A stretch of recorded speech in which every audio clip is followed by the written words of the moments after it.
Então vamos lá. Nessa questão tem o seguinte: as bobinas de campo de uma máquina têm uma indutância de 8 Henries. Então, indutância das bobinas de campo, 8 Henry. Está aqui nessa figura, aqui, o enrolamento de campo.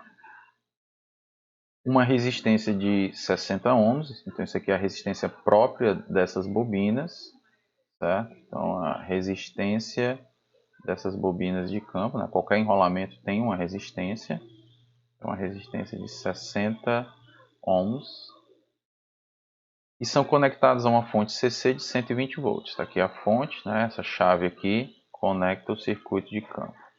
Então a tensão aplicada ao circuito de campo, vou chamar aqui de VF, ela é de 120 volts. Então calcule. O valor do resistor de drenagem, esse resistor aqui, ó, esse Rzinho aqui, a ser ligado através das bobinas de campo, se a tensão através do circuito de campo não puder exceder 150 volts. Então é o seguinte, quando se abre essa chave, ao mesmo tempo se liga esse resistor de drenagem, de forma que ele vai servir para limitar a tensão que é induzida nesse circuito de campo, e a gente já viu em outras questões. Então ele quer saber, nessa letra A, qual é o valor desse R, né, qual é o valor dele ali,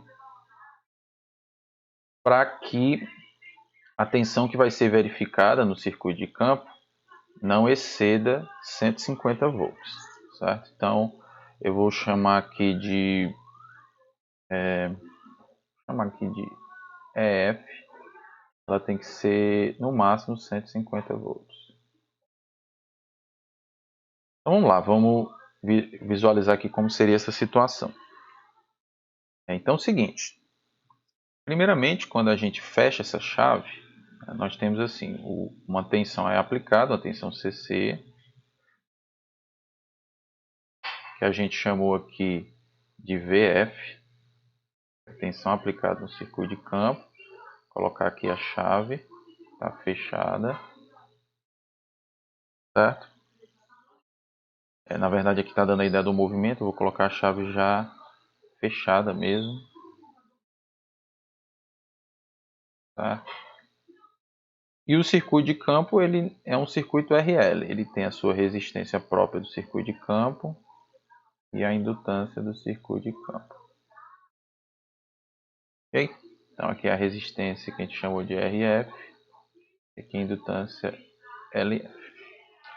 Então quando o circuito de campo está funcionando, se ele já estiver em regime permanente, né, então nesse circuito tem a corrente aqui de campo, então em regime permanente a indutância pode ser substituída por um curto-circuito, certo?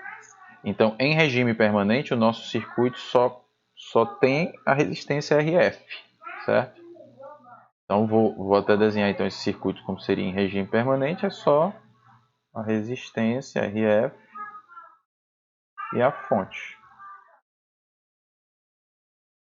O indutor, como eu disse, ele é um curto-circuito. Então nós temos só aqui VF e vai circular aqui a corrente IF.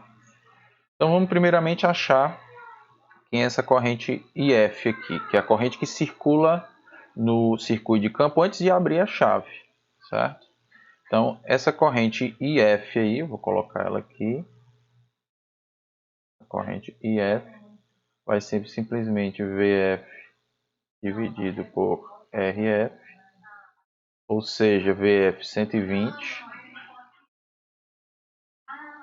RF, que é a resistência do próprio enrolamento de campo, 60. Então, o IF aqui tem-se 2 amperes, certo? Então, 2 amperes nesse circuito. Então, o que vai fazer? Agora, essa chave vai abrir. Então, no momento que a chave abre,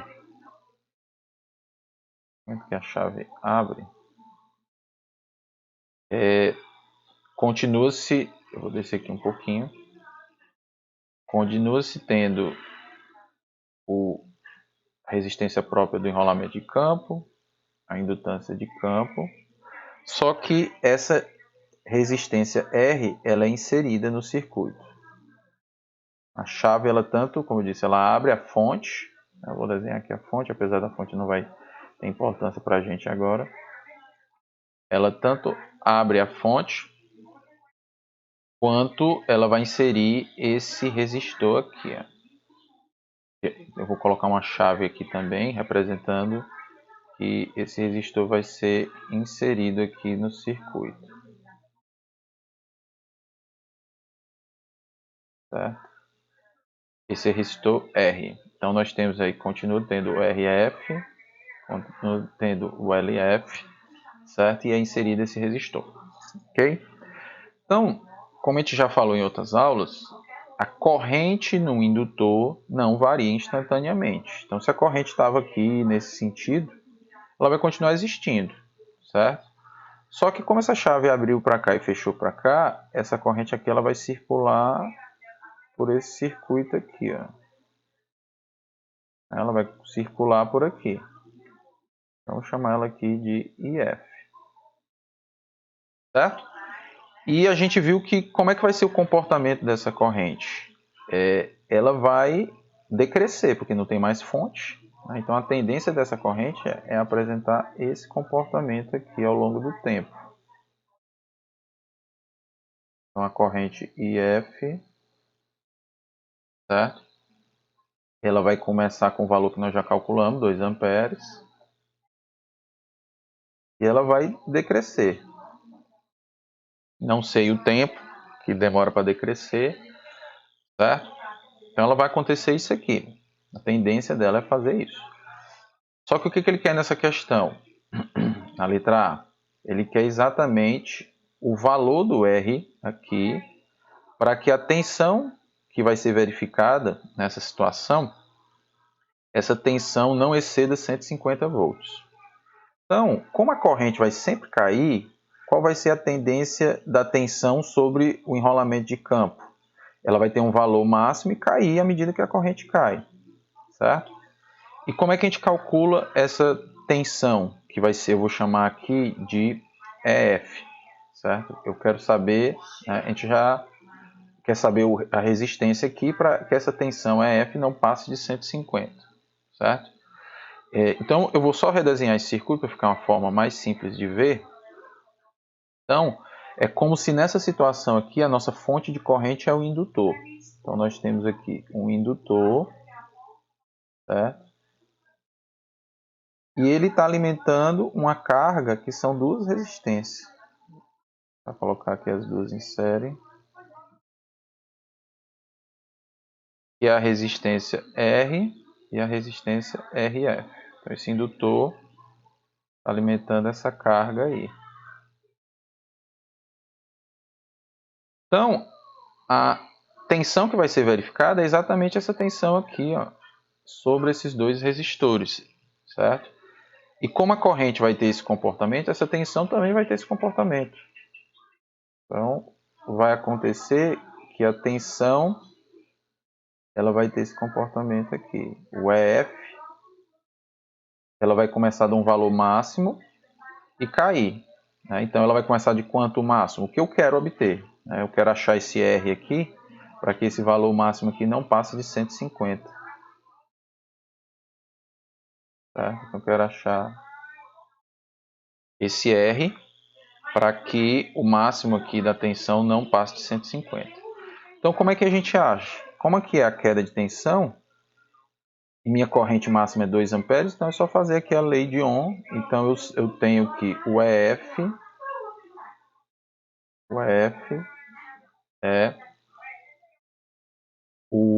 vai ser o IF vezes a soma aí das resistências.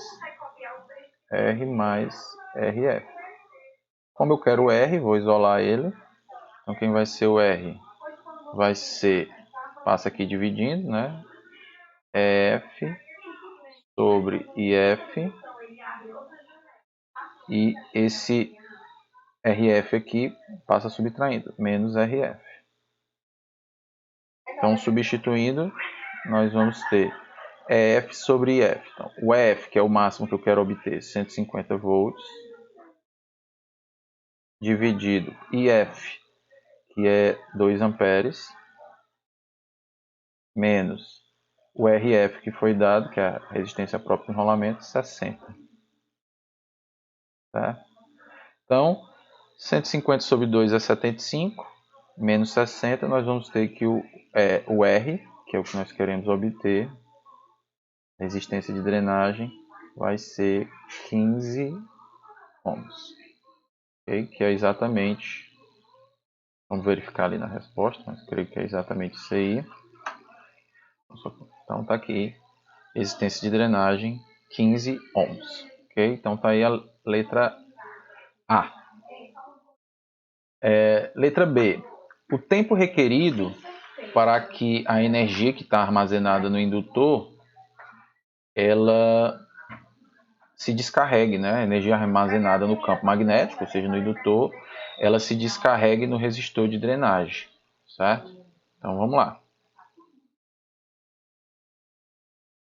Então, seguinte. Nessa letra B,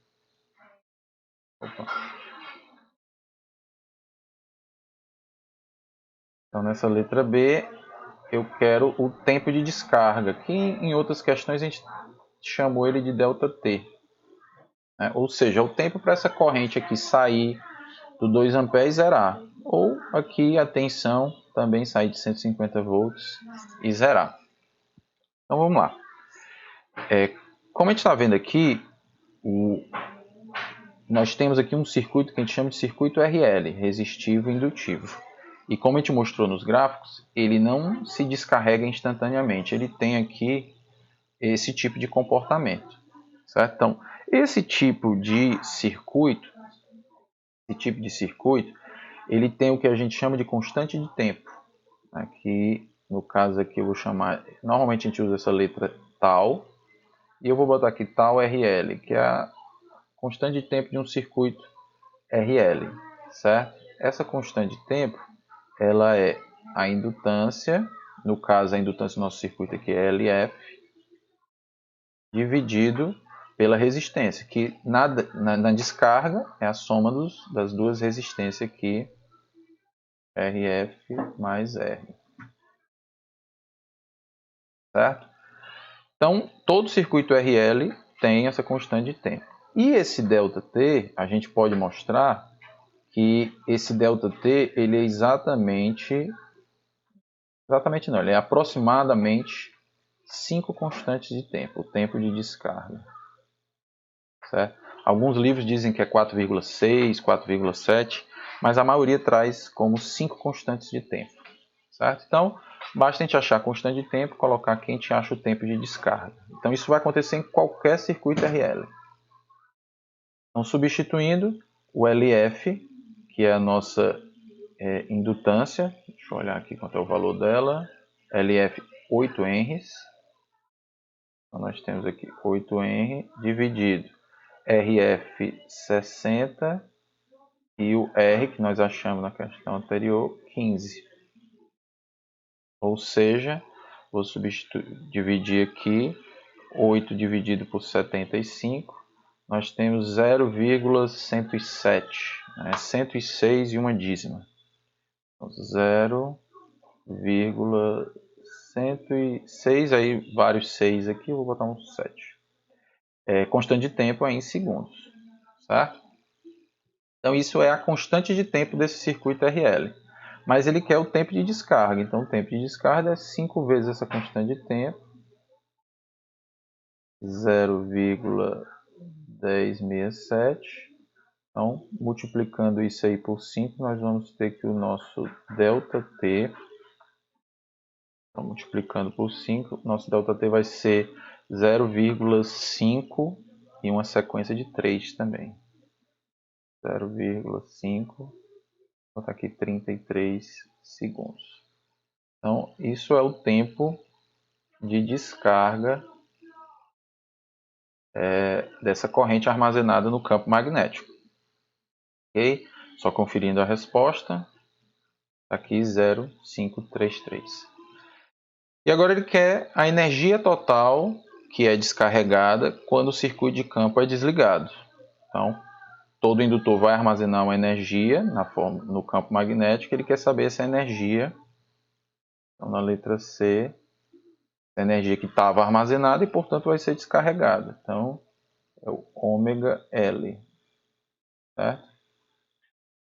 Então, é o seguinte, quando o nosso circuito estava carregado aqui, ó, antes dele começar a descarregar, tinha a corrente que circulava, que era a corrente máxima, que a gente viu aqui, ela começa em 2 amperes, né, essa corrente de campo, e vai caindo. Então, a energia total é nessa situação inicial e aí vai perdendo energia também até descarregar toda essa energia. Então, para a gente achar essa energia, a gente usa essa equação aqui, quando se deve ter estudado indutores, deve ter mostrado também, que a energia armazenada no indutor, ela é L, que é a indutância dele, que nós estamos chamando aqui de LF, indutância do circuito de campo, vezes a corrente ao quadrado. Então, nós vamos usar a corrente inicial aqui, antes de começar a descarga, dividido por 2. Tá? Então, isso é a energia armazenada. Então, nós temos LF, que é a indutância 8. A corrente nós calculamos 2 amperes, então 2 ao quadrado, dividido por 2. Certo? Então, colocando aí na calculadora, nós vamos ter que esse ômega L é 16 unidade de energia Joule. Okay? Só destaca aqui a resposta. Confirmando com o que foi colocado lá nas respostas. Então está aqui 16 Joule. Então é isso nessa questão.